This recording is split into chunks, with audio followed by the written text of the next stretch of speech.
Stella woke up to the sound of her alarm. She sat up, feeling confused. Was it time to get up for school? No, it couldn't be.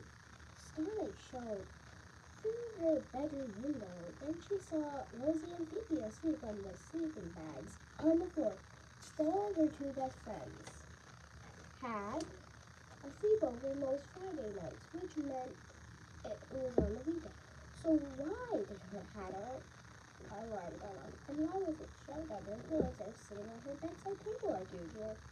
Stella quickly turned it off. The clock was shaped like a star. Stella loved stars. Her name even meant star. But that wasn't the only reason she liked stars so much.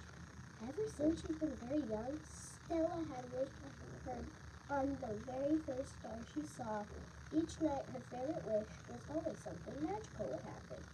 Not so long ago, something very magical happened. Had happened